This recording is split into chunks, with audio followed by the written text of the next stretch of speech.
제 개인적으로는 요즘에 거의 소설을 읽고 있질 못합니다.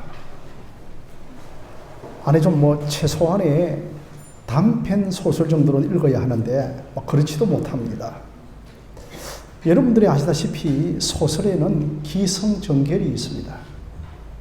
룻기도 꼭 한 편의 단편 소설과 같습니다. 룻기가 1장에서부터 4장까지 구성되어 있는데 오늘 이 2장은 기성전결의 성에 해당됩니다. 자, 드디어 이제 나오미와 룻이 고향 베들레헴으로 돌아옵니다. 여러분, 이것은 단순히 이 고향으로 돌아왔기보다는 그 언약의 땅, 말씀의 땅으로, 하나님의 임재가 있는 땅으로 돌아온 것입니다. 이것은 단순히 친정으로 돌아왔기보다는 하나님의 말씀이 있는 주의 몸된 교회로 다시 돌아왔다는 것을 의미합니다. 결코 검의 한양은 아니죠. 초라하게 빈털터리가 되어서 돌아왔습니다. 말하면 제 같은 경우에는 자존심이 강해서 돌아가지도 않았을 것입니다. 그러나 하나님은 이들이 언약이 있는 베들레헴 땅에서 살기를 원하셨습니다. 그러나 여러분, 고향으로 돌아왔다고 해서 모든 것이 해결되는 것이 아니라 당장 내일 먹을 양식을 해결해야 됩니다. 그래서 이제 시어머니가 한 40, 50 정도, 옛날에 40, 50 정도 되면 노일이었고, 그래서 며느리가 나오미에게 허락을 받고 이삭을 줍기 위하여 이제 추수하는 그 들판으로 나왔습니다. 이삭을 줍는다고 하는 것은 이스라엘에서 가장 가난한 자들, 가난한 고아와 가부에 해당되겠죠.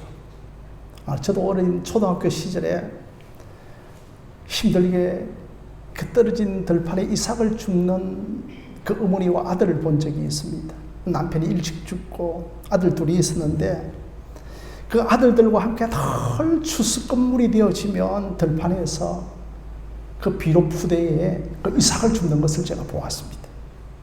우리나라는요, 이삭 하나 남기지도 않습니다. 철저하게 다 싫고 추수하려고 하는 것 때문에. 그래서 우리나라에는 거의 이삭을 줍기가 어렵지만 그 이스라엘은 그 가난한 고아와 가부를 위하여 억지로 일부러 이삭을 남겨놓으라고 했습니다. 만약에 추수하다가 이삭이 떨어지면 절대로 줍지 말라고 하나님께서는 외기를 통하여서 그렇게 이미 명령을 하셨던 것입니다. 그래서 이제 룻이 시어머니에게 오늘 제가 이삭을 좀 주우러 가야 되겠는데 만약에 누구에게 내가 은혜를 입으면 그 집을 따라서 내가 이삭을 줍겠나이다라고 말을 합니다. 만약에 내가 은혜를 주시면 내가 만약에 은혜 받아서 친절한 그 주인의 집에 가게 되어지면 그 집에서 내가 이삭을 주겠다라고 고백을 하는 겁니다. 참 여러분, 이 앳된 소녀, 이방 여자, 모압 여인에도 불구하고 얼마나 믿음이 좋습니까?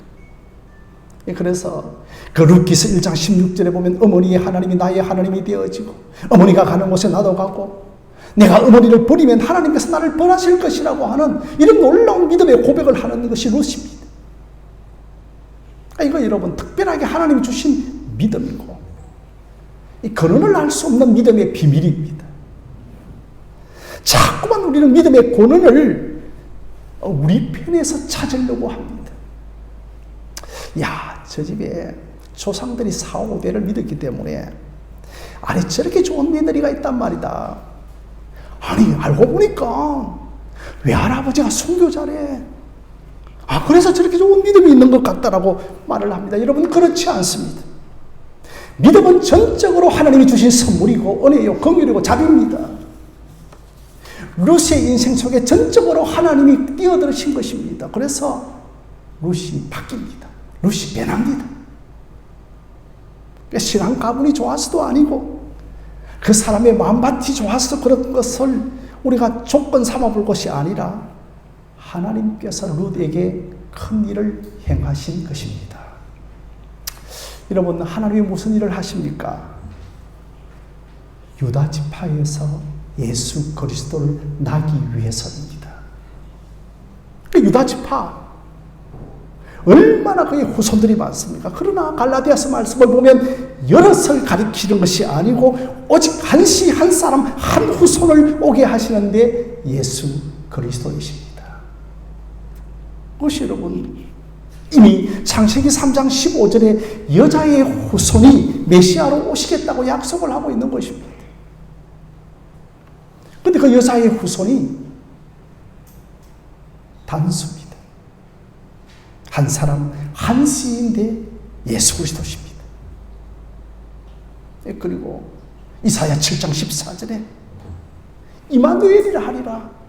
처녀가 잉태하여 아들을 낳을 것인데 그의 이름을 이마누엘이라 하리라. 하나님이 우리와 함께 하신다는 그 여자의 후손입니다. 그래서 여러분 구약 성경에서는 계속해서 반복해서 여자의 후손에게서 예수님이 나신다고 하는 것을 예언하고 있습니다.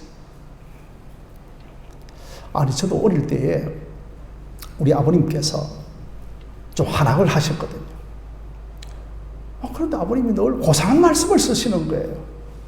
애야, 아버님 날 낳으시고 어머님 늘 키우셨다고 하는 거예요. 어린 시절에 아버지가 날 낳지 않았는데 아버지가 날 키우시고 어머니 날 낳으셨는데 이 무슨 묘한 말이란 말인가? 철학적인가? 그러니까 유대 사회도 마찬가지입니다. 늘 아버지가 날 낳으시고 아버지의 자손이라고 하는 겁니다. 어머니가 우리를 키우셨다고 하는 것.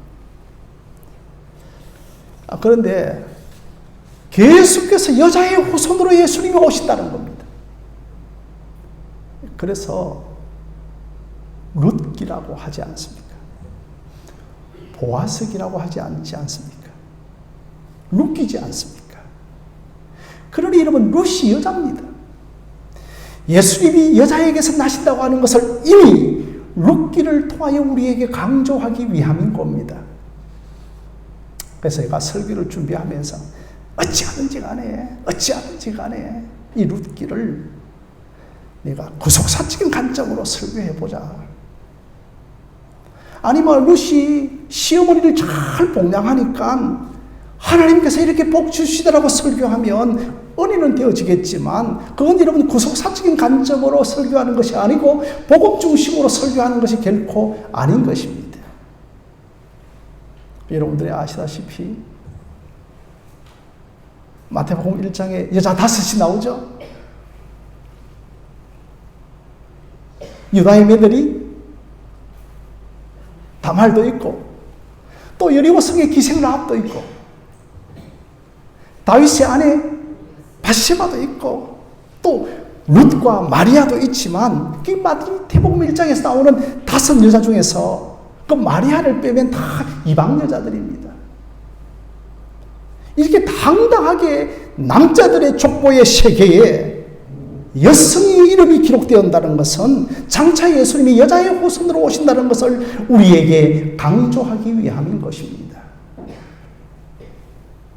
물론 여러분 사람이 남자와 여자 사이에 태어나는데 왜 예수님이 여자의 후손으로 오시는 것을 강조하는가 하면 처녀가 잉태하여 아들 낳을 것이다. 처녀가 잉태하여 이사야 7장 14절에 아들을 낳을 것이라. 그 이름을 이마누엘이라. 하나님이 우리와 함께 하신다. 뜻입니다. 그래서 예수님이 여자에게서 나시는 겁니다. 남자의 개입 없이 오직 여자에게서 나십니다.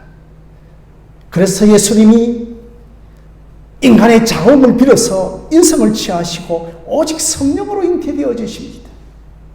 그러기에 우리 예수님은 죄가 없으십니다. 그래서 여러분 참 이 룻기 너무너무 여러분 귀합니다. 우리가 이 수요예배에서는 사무엘 상하 말씀을 제가 설교하고 있거든요. 여러분 수요예배 많이 나오십시오. 수요예배도 제가 구속사적인 관점으로 설교하고 있는데 이 사무엘서는 다 누굴 바라보게 하는가 하면 저 다윗을 바라보게 해줍니다. 계속해서 여러분 사무엘서는 다윗을 향하여 갑니다. 그런데 이 다윗의 시대를 여는 것이 여자의 기도에서부터 시작합니다. 한 여자, 한나의 기도에서부터 시작합니다. 한 시대를 여는 것이 한 여자의 기도입니다. 마리아의 기도, 한나의 기도입니다. 그래서 여러분 이 사사기에서 왕조 시대로 넘어가는 데에는 참 소중한 한 여자, 한나의 기도가 있었습니다. 그러니까 여러분 한 여자로 말미암아 한 시대가 열리는 겁니다. 여러분 한 여자, 여러분 한 사람으로 말미암아 가정의 구속사가 열리고 우리 교회의 구속사가 열리기를 주님의 이름으로 기도하십시다. 그러니 여러분 그 출발이 한 여자에서부터 기도에서부터 시작됩니다. 여러분들이 한 여자의 기도가 되어지기를 바랍니다. 그래서 여러분 한나가 사무엘을 낳고 사무엘이 다윗에게 기름을 붓습니다. 그러니 이 다윗이 누구에게로부터 태어납니까? 이새와 오벳과 보아스에게서 태어납니다. 이것이 여러분 웃기죠. 이렇게 하나님께서 큰 일을 행하십니다. 이 땅에서 가장 큰 일은 예수 그리스도가 오시는 일입니다. 그래서 여러분 이벤트 이상하게 세속적으로 쓰지만 더 이벤트, 가장 큰 이벤트는 예수님께서 이 땅에 오시는 것입니다. 예수님이 여자의 후손으로 육신을 입고 이 땅에 오시는 것이 하나님이 행하시는 가장 큰 일입니다. 그 일을 누가 하십니까? 하나님이 친히 하십니다. 그래서 이사야 9장 7절 말씀에 만군의 하나님 여호와의 열심히 일을 이루실 것이라고 말씀을 하고 있는 겁니다. 하나님의 열심이 가장 잘 나타나고 있는 것이 룻기입니다. 만군의 하나님의 열심히 일을 이루는 그것이 가장 잘 나타나고 있는 것이 룻기라는 겁니다. 여러분 룻기를 이제 좀 다시 보게 되겠죠, 그렇죠? 어떻게 여러분 룻기 2장에서 한 남자 보아스가 한 여자야 룻에게 호의를 베풀고 보호해 가는 이것이 하나의 소재이고, 항상 성경에서 가장 우리가 크게 읽어야 할 것은 하나님입니다. 하나님의 열심입니다. 하나님의 보이지 않는 손길을 읽어야 하는 겁니다. 이 룻기를 통하여서 하나님의 보이지 않는 역사를 읽을 줄 알아야 하는 것입니다. 그러니까 여러분 성경은 늘 있는 그대로로 읽으시기를 바랍니다. 야, 베들레헴이라고 하는 지명이 나오는구나. 이걸 여러분 간단하게 읽지 마시고 미가서 5장 2절 말씀에서 베들레헴 에브라다야, 너는 작은 고을이지만 큰 고을이 되어질 곳이고 그곳에서 주가 나실 것이라고 예언을 하고 있는 겁니다. 베들레헴, 그곳에서 주가 나신다고 했습니다. 그 작은 고을 베들레헴이지만 예수님이 나시니까 큰 고을입니다. 그래서 여러분 룻이 베들레헴으로 확 가는 것을 보면서 우리가 이 지명 하나라도 놓치지 말아야 하고 이걸 우리가 구속사적으로 읽어야 합니다. 그래서 여러분 좀 어렵지만 축자 영감설이라고 합니다. 축자 영감설이라고 합니다. 이 말은 히브리어 단어, 자음, 모음 하나하나에도 다 하나님의 영감이 들어가 있다는 겁니다. 그래서 여러분 성경에서 1.1핵이라도 버리지 말 것을 우리에게 말씀을 하고 있는 겁니다. 그래서 우리가 이 룻기가요 기승전결처럼 잘 짜여져서 되어 있다고 했는데 갑자기 이 룻기에는 이 장에는 한 남성이 딱 등장을 하면 혹 소설 같죠. 그 한 남성의 이름이 누굽니까? 보았습니다.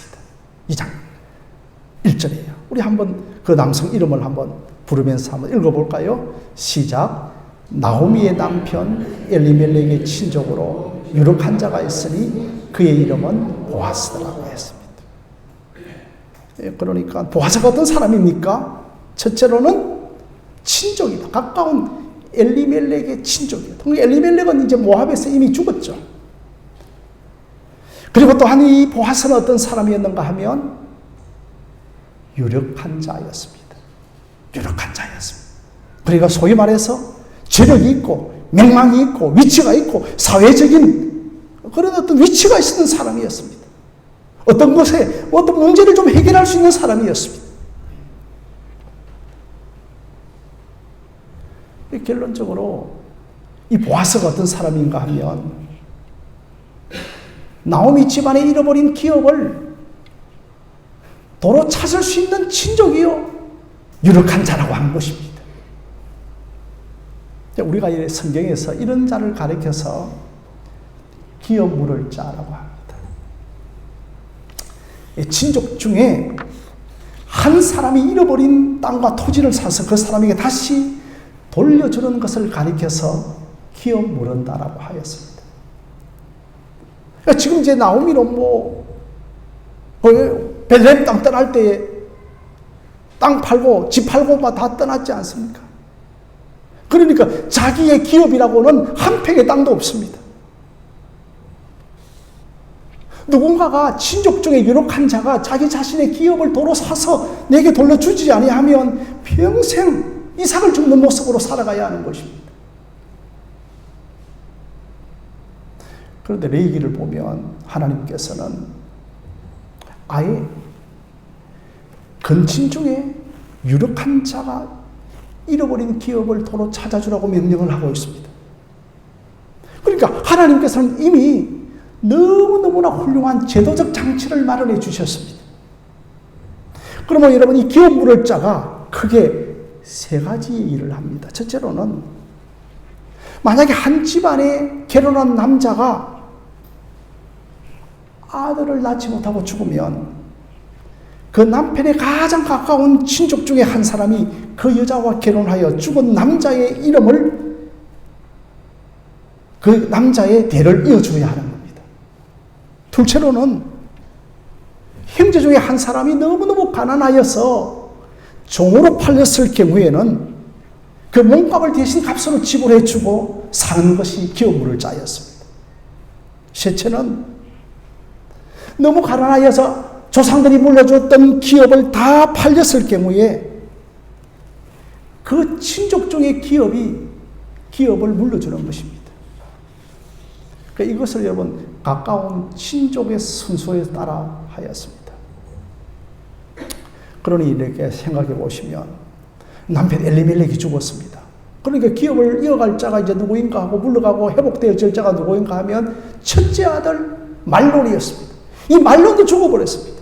둘째 아들 기론이 이어져 가야 되는데 둘째 아들도 죽어버렸습니다.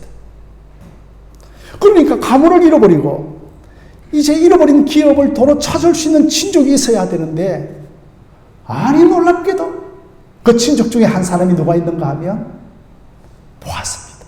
친족이 있다고 되나요? 자기도 먹을 형편도 안 되고 자기도 기업도 없는데 그런데 이 보아스가 어떤 사람이었는가 하면 유력한 자였다고 하는 것입니다. 그러니 베들레헴에 이 가부가 둘이 돌아왔는데 유력한 친족이 있다고 하는 것은 얼마나 큰 기대요 소망이요 희망입니까? 그렇죠? 그것도 여러분 누구인가 하면 유력한 자입니다. 그래서 이 기업 물으는 것은 꼭 예수님이 우리에게 하는 것과 똑같습니다. 우리 모두가 다 죄의 종으로 팔렸습니다. 누군가가 우리의 죄의 종된 값을 사서 회복시켜 주셔야 합니다. 그런데 기업 물을 자 예수님이 오셔서 우리 대신 십자가에서의 그 몸값을 치르시고 우리를 대신 사신 것입니다. 이걸 여러분 제사함이요, 대속이요, 구속이요, 속량이라고 하는 것입니다. 우리가 이제 기업하니까 어떤 분이 카톡에 목사님 도대체 기업이 뭡니까? 하니까 자꾸만 자기 일차적인 생각으로서는 기업을 그 회사 기업 할 때 그 기업으로 자꾸 생각하는데 그게 아니고 여기서 말하고 있는 이 기업은特기자, 기초할 기자. 그러니까 이스라엘 사람들은 어떻게 생각하는가 하면 부모들에게 율로받은 그 유산을 자신들은 기업으로 생각했다고 하는 것입니다. 오늘 우리들도 다 물려받은 하나님께 기업들이 있었습니다. 우리에게는 하나님의 자녀라고 하는 기업, 우리에게는 천국 기업, 영생이라고 하는 기업을 예수님께서 십자가에서 물으시고 우리에게 도로 찾아주신 것입니다. 이 기업을 물을 수 있는 자는 보아서 같은 자가 되어야 됩니다. 우리와 가장 가까운 친족이 되어져야 되고 유력한 자가 되어져야 한다는 것입니다. 그래서 이 기업을 물을 수 있는 자는 죄가 없는 인간이며 하나님만이 하실 수 있습니다. 그래서 여러분 이 땅 가운데서 아무리 주위를 둘러보아도 내 죄의 값을 물을 수 있는 자가 아무도 없는데 예수님께서 이미 하나님께서 이미 창세전에 작정하시고 여자의 후손으로 오실 것을 창세기 3장 15절에 이미 약속을 하고 계시다는 것입니다.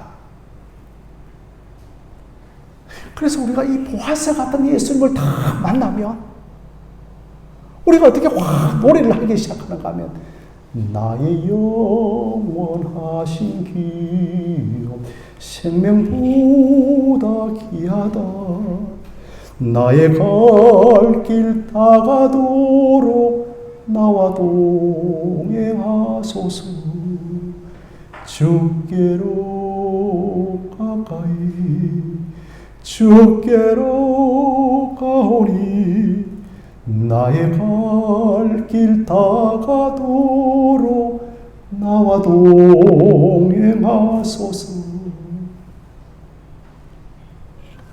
나의 영원하신 기업 예수 그리스도가 우리의 영원한 기업 되시고 예수 그리스도가 영원한 우리의 친족이 되어지시고 예수 그리스도가 유력한 자로 우리의 인생의 죄의 값을 치르시고 우리의 기업을 주신 것을 찬양하고 의지하는 여러분들이 되어지시기를 바랍니다.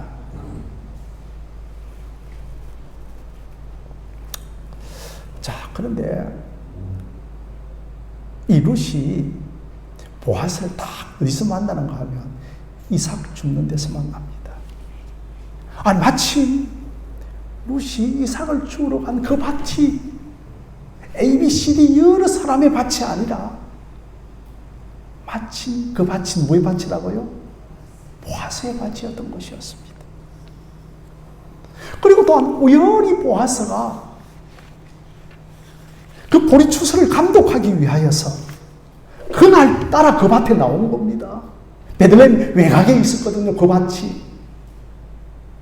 그래서 매일 보아스가 그 밭에 나오는 것이 아니라 중간 감독자 사환을 두고 관리하는데 그날따라 그 밭에 온 것이었습니다. 우리가 여러분 3절 말씀 한번 보실까요? 우리 3절 한번 함께 읽어보겠습니다. 시작. 룻이 가서 베는 자를 따라 밭에서 이삭을 줍는데 우연히 엘리멜렉의 친족 보아스에게 속한 밭에 이르렀더라. 우연히 그 밭에 이르렀다는 겁니다. 보아스에게 속한 밭에 이르렀다는 겁니다. 그런데 4절 말씀을 보면 마침 보아스가 베들레헴에서부터 와서 베는 자들 그 밭에 지금 온 것입니다. 야, 그날따라 저 외곽 베들레헴 땅 외곽에 있는 저 밭에 나가 한번 가보고 싶다. 자, 그런데 여러분 3절에서 우리가 눈에 띄게 막 바라봐야 할 것이 뭐냐 하면 우연히라고 하는 단어입니다. 우연히라고 하는 단어입니다. 그러니까 칼빈은 이 하나님의 섭리를 말하면서 인간은 우연이라고 하는 단어를 가장 많이 만들었다고 하였습니다. 여러분, 우연이라고 하는 단어에서 파송된 단어가 참 많습니다. 한번 생각해 보십시오. 뭐가 있습니까? 아이고 어쩌다가, 또 형년아, 야 운이 좋았어. 야, 우리가 일전이 참 좋았던 것 같아. 또 여러분, 영어에도 우연이라고 하는 단어가 많다고 하는 겁니다. 뭐 럭키, 뭐 해프닝. 대중가요에도요, 이 우연이라고 하는 단어를 참 많이 노래 부르고 있습니다. 아니, 우연이라고 하는 가수의 이름도 있고요, 우연히 형녀나 만났다라고, 뭐 이런 노래 가사도 있는 것입니다. 그래서 여러분, 룻이 우연히 보아스의 밭에 갔습니다. 성경은 왜 우연이라고 하는 단어를 썼을까요? 우연히는 하나님의 필연을 강조하기 위함이었습니다. 우리에게는 우연이지만 하나님에게는 필연입니다. 우리 신자에게는 우연이 없고 하나님의 필연만 있습니다. 우리가 우연히 이루어진 것처럼 보이지만 하나님의 필연이었습니다. 그 묘에는 하나님의 창세전에 작정이 있었고 때가 참에 하나님이 섭리로 역사하신 것입니다. 어떤 사람이 우연히 내가 전도받고 예수 믿었어. 내가 우연히 어쩌다가 신학교에 가가지고 제가 목사가 되었습니다. 이 결코 이런 번호 아닙니다. 하나님은 어쩌다가가 우연이 아닌 겁니다. 우리가 보기에는 우연이지만 하나님에게는 필연입니다. 저는 어느 순간 이 우연이라고 하는 단어가 너무너무 좋습니다. 그래서 하나님의 필연성이 우리에게는 우연성으로 보일 때가 있습니다. 당장 여러분, 그 자리에 보아스가 있어야 할 이유가 있습니까? 나오미가 오늘날로 말씀드리면 휴대폰이 있다고 하십시다. 그죠? 그래서 보아스에게 카톡을 보냅니다. 오늘 맨날 몇 시에 내 며느리가 당신 밭에 갈 거니까 당신도 그 밭에 나와서 한번 만나보세요. 이렇게 말했던 것도 아닙니다. 한번 만나주세요, 보아스요. 우리 며느리. 저는 여러분, 이 우연이라고 하는 단어가 참 좋다고 하는 것은 뭐냐면, 이 우연이라고 하는 단어가 나중에 예수님의 나심까지 연결되어지는 것입니다. 이때 룻이 보아스를 만났기 때문에 예수님이 나시는 것입니다. 그래서 여러분, 2장 3절에 이 우연이라고 하는 이 단어가 하나님에게는 필연입니다. 우리에게는 우연이지만 하나님에게는 벌써 이 룻을 통해서 오벳과 이새와 다윗과 그리고 저 천년 이후에는 요셉과 마리아가 증언을 하고, 그 마리아에게서 예수님이 나게 하시는 하나님의 질서를 가지고 계신 것입니다. 여러분들에게도 다 하나님의 질서를 창세전에 가지고 계셨습니다. 그때가 차니까 하나님께서 그 질서를 지금 이루어가고 계시는 겁니다. 그래서 여러분, 참 이 우연이라고 하는 것, 어떻게 보면 우리 입장에서 보면요, 너무너무나 평범합니다.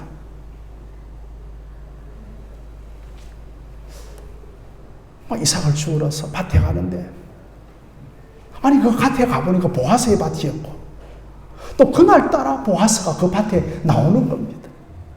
그리고 우리가 볼 때는 너무나 평범하고 뭘 흐르듯이 하지만 배후에 하나님이 개입하고 있는 겁니다. 하나님이 주장하고 하나님이 역사하고 계신 것입니다. 나는 우연히 이곳에 교회가 있어. 이 교회에 왔는데, 아니 그날따라 하나님의 말씀이 잘 들리고 성도들이 참 친절하고 은혜스럽게 보이는 것에서 내가 이 교회를 등록해야지. 나는 우연이었다는 겁니다. 여러분에게는 그것이 우연이었지만 하나님의 필연이고 하나님이 역사하신 것입니다. 그래서 내가 왜 아프지? 내가 왜 그 사업에 실패했지? 내가 왜 저 사람을 부부로 만났지? 우연 같지만 하나님의 필요인 것입니다. 그렇다면 우리가 이 어떤 기도가 나오는가 하면, 주여 내 뜻대로 하지 마옵시고 하나님의 뜻대로 하옵소서라고 하는 이 기도가 나오기를 주님의 이름으로 부탁합니다. 이것을 우리가 알면 비로소 내 뜻대로 하지 마옵시고 하나님의 뜻대로 하옵소서라고 하는 이런 기도가 나오는 겁니다.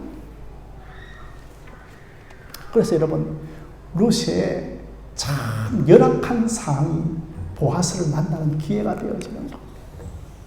사랑하는 성도 여러분, 어려우니까 이삭을 죽으러 갔고, 그러니까 보아스를 만났습니다. 성도 여러분, 지금의 나의 열악한 상황이 보아스 되시는 우리 예수님을 만나는 기회인 것입니다. 우리 예수님 어디서 태어나십니까? 베들레헴 땅 어디에 태어나십니까? 말구유에서 태어나십니다. 그 출발이 어디서 시작하는가 하면 우연히 인구조사하는 데서부터 시작합니다. 로마의 아우구스티누스 황제가 자기 자신의 지배하에 있는 국가들에게 확실하게 지배하기 위하여 인구조사를 하라. 그러니까 분봉왕이었던 유대의 헤로드 왕도 나도 이번 기회에 호적조사해가지고 확실하게 붙잡아야 되겠다. 확실하게 저들을 잡고 나가야 되겠다고 생각했습니다. 그래서 모든 사람들은 자기가 호적하기 위하여 자기 고향으로 돌아가라고 했습니다. 그러니까 요셉과 마리아 부부도 베들레헴 땅으로 가야 했습니다. 자기는 모르고 가는 겁니다. 뭐 불평하면서도 갔겠죠. 그런데 여러분, 베들레헴 땅은 작은 고을인데 미가서 5장 2절 말씀 보면 결코 작은 고을이 아니라 큰 고을이 될 거라는 거죠. 모든 각동각처에 호적하기 위하여 사람들이 많이 모였기 때문에 막 사람들이 북적거렸습니다. 예수님이 날 때 큰 고을이 되었던 겁니다. 사람들이 차고 넘쳤죠. 우리 예수님 아기를 낳을 때가 되어졌는데 여관방도 없고 뭐 홈스테이 할 때도 없고 말구에 태어납니다. 예수님께서 가장 낮은 곳에서 태어날 것이라고 성경 구약에서 이미 예언하고 있는 겁니다. 그 예언대로 되어지는 것입니다. 그래서 우리 예수님께서 가장 낮은 곳에 오게 하기 위하여서 그 로마 황제의 인구조사에서부터 하나님께서 움직이고 계시는 겁니다.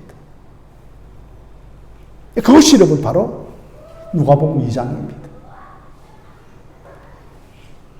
그 누가복음 2장에 예수님의 나심이 확 전개가 되어지고 구속사가 딱 전개가 되어지는데 그것이 바로 룻기 2장과 같습니다.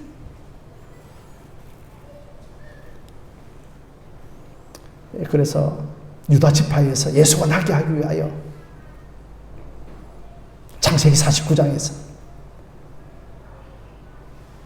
아버지 야곱이 유다에게 딱 머리에 손을 얹고 예언해 줍니다. 내 장차 미래가 이렇게 될 것이다. 후손들 가운데 한 후손이 태어날 것인데 유다에게서 사자가 날 것이다. 라이언, 킹이 나올 것이다. 유다 사자의 지파 예수 그리스도십니다. 그리고 그 한 후손이, 한 씨가, 한 여자의 자손이 홀과 규를 가지게 될 거예요. 왕 통치자의 지팡이를 가지게 될 거라. 홀은 그 왕의 통치의 지팡이입니다. 그러니까 예수님이 유다 지파에서 오게 하시기 위하여서 룻이 보아스를 만나는 것은 여러분 우연이 아니죠. 하나님의 필연이죠. 그죠? 그래서 하나님은 필연을 갖고 계십니다. 우리가 지난주에 인사하실 때에 우리 목사님 그 인사법 너무 히트 쳤습니다. 이렇게 전심 때 이야기하시는 분이 제게 계셨어요. 이름값 하게 하신다. 기억나시나 여러분? 이름값 하게 하신다. 그죠? 하나님은 여러분들에게 필연을 가지고 계십니다. 아멘입니까? 여러분 오늘도 좀 지치고 힘이 들지만 옆에 있는 분들과 인사하십시다. 하나님은 당신에게 필연을 가지고 계십니다. 시작 인사하십시다.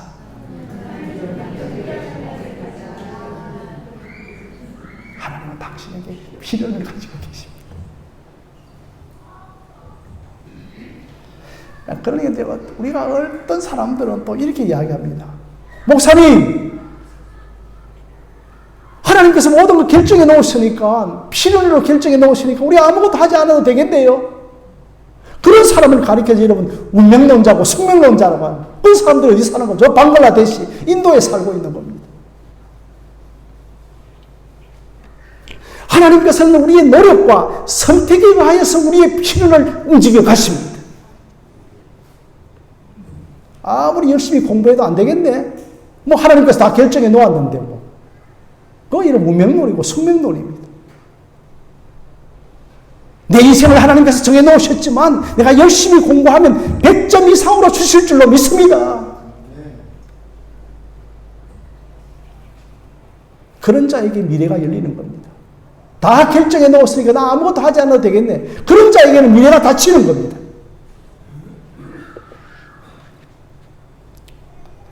그래서 여러분, 우리의 노력과 선택에 의하여서 하나님께서 작정하신 것을 이루어 가시는 겁니다.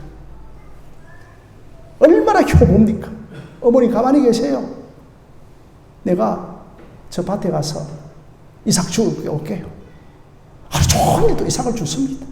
이런 노력과 선택에 의해서 하나님의 필연이 움직여지는 것이고 하나님의 작정이 이루어져 가는 것입니다.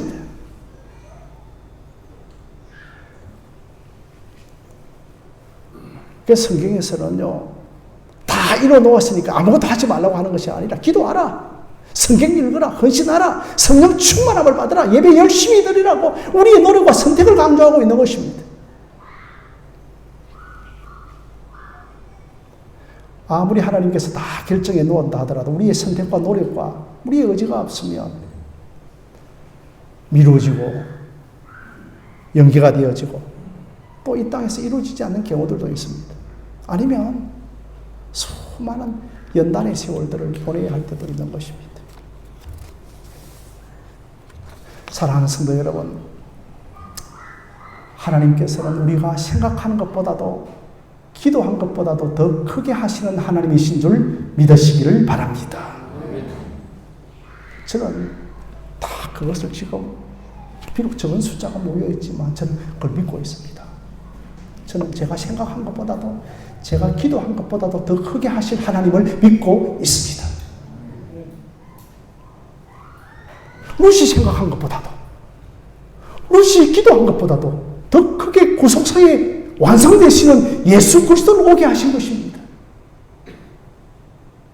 우리가 여러분 다 하나님 크게 하시고 하나님께서 우리가 생각한 것보다 크게 하신다는 이 말씀은 뭐냐 하면, 우리가 기도하다 보면, 어느 날 기도하다 보면 이 기도가 자꾸만 넓어지고, 우리가 기도하다 보면 이 기도가 힘차게 하늘을 향하여 올라갈 때가 있습니다. 그때 한 구석에 어떤 마음이 생기냐 하면, 과연 그렇게 될까?